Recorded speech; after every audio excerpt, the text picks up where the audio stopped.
Marjorie, how did you convince me to follow a pastor? I should have known better. I should have known better. I've already screwed up. I haven't even started talking. Good afternoon. It's really an honor to be here with you. I want to use my time to share with you a story that may be very familiar to many of you and it may be new to others.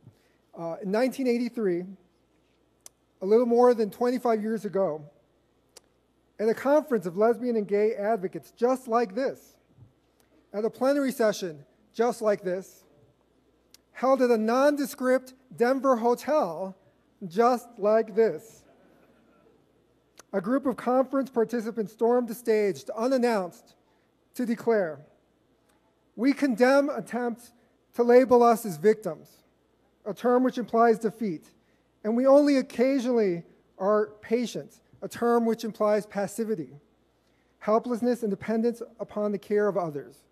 We are people with AIDS." You see, the group had met in a caucus.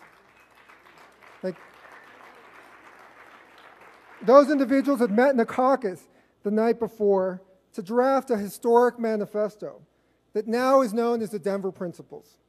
And the Denver Principles outlines the rights and responsibilities of people with AIDS.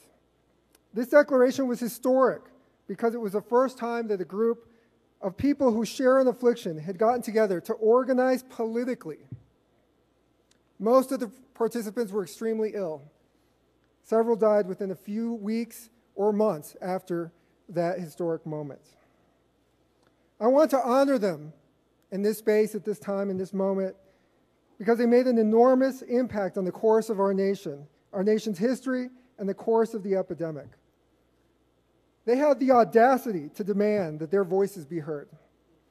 They had the nerve to suggest that they had the right to participate in decision-making at all levels on issues that affected whether and how they would live or die. Why am I telling you this? Your work here at Creating Change and in the communities you serve can be trailblazing. The work you do now can have ripple effects nationwide and for years to come. Never, never underestimate it. Friends, as a person living with HIV for 14 years, I'm here to say, I need you. We need you. This struggle is far from over. In fact, it's barely begun. AIDS remains a core civil rights issue for LGBT people. And I think this panel has already articulated this so well.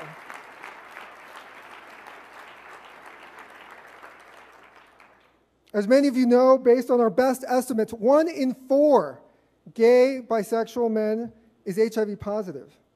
For Latino gay bisexual men, like myself, 1 in 3. For African American men, it's an astronomical rate of 1 in 2. And all available evidence says trans women face equally high or worse rates, and cases continue to climb among women. Yes, this includes women who identify as bisexual and lesbian.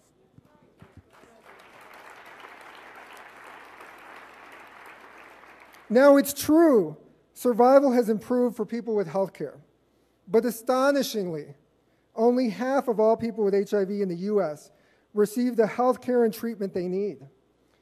These are the very treatments that I know have already extended my natural life as a person living with AIDS.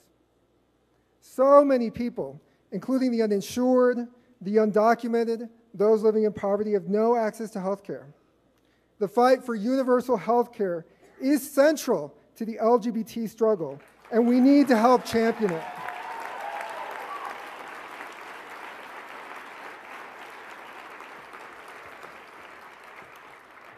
So if you believe that this is central to our struggle, and you've already heard some great tips from this panel, I want to offer 4 more things you can do.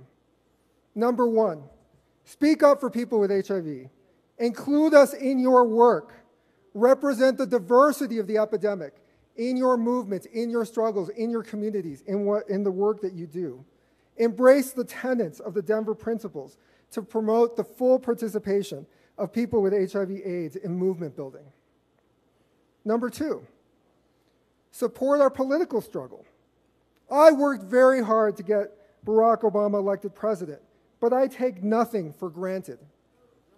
President Obama has laid out an ambitious HIV/AIDS platform, and we're ecstatic to see it on the White House website.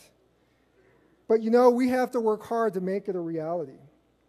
And we also have to recognize and really reinvigorate the challenges that he's putting before the nation as core LGBT, as core HIV/AIDS struggles. The struggle for housing, the struggle for jobs, the struggle for the economy, the struggle for healthcare. These are AIDS issues, and we are the ones responsible for making sure we articulate that.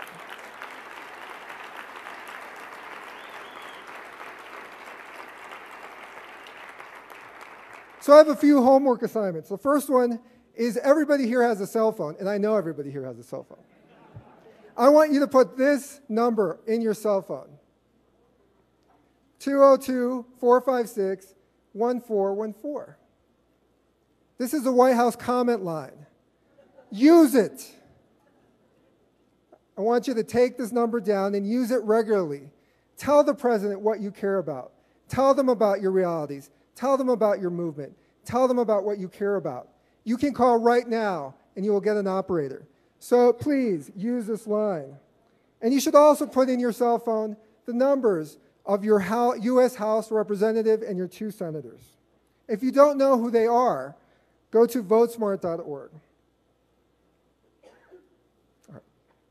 Number 3, we need to rally for full inclusion, for a fully inclusive economic stimulus bill. This has been on the news, we've been hearing about it, and we have a struggle right now to fight. And there's actually cards going around. Thank you, Champ volunteers, because we have a real opportunity to boost funding for core public health infrastructure for STD and HIV services. The Senate bill includes $400 million to boost HIV funding, but it's at risk of going away. And the GOP is mounting right now efforts to strip that provision out of the bill. We cannot allow them to do it. We need everybody to call the White House and call your senators on Monday to tell them that this must remain in the bill, that LGBT people, that people living with HIV/AIDS, that people at risk for HIV/AIDS need these services to be funded, and we need that boost in funding. So please take advantage of that. Tell them what you want. And that economic bill is not just HIV prevention and STDs. There's also important provisions in there around Medicaid, food stamps, biomedical research, community health centers, unemployment benefits, health information technology, and much more that our community also needs. So please take the sheet and please make those phone calls. Number 4, join the movement for HIV/AIDS. My friends at CHAMP are also putting around clipboards to get sign-ons for people that want to join the CHAMP network, but there are many, many local organizations as well, including GMHC that's doing incredible work in New York, my own organization in Chicago. I don't care. Join one. Join us. We need you. We need you desperately. And finally, I will say, not in your program, there is an affinity session this evening at 6:30 to talk about prevention justice and to talk about the intersection of all of the issues we've been talking about in this panel and how we need to frame prevention activities in the broader scheme of homophobia, sexism, racism, economic disadvantage, and how those are core issues and drivers for the epidemic, and we need to address those if we're going to really turn the tide against infections. In 1983, the activists that stormed the stage, unfurled, abandoned at red, fight for our lives. I believe that message rings true still today. Thank you.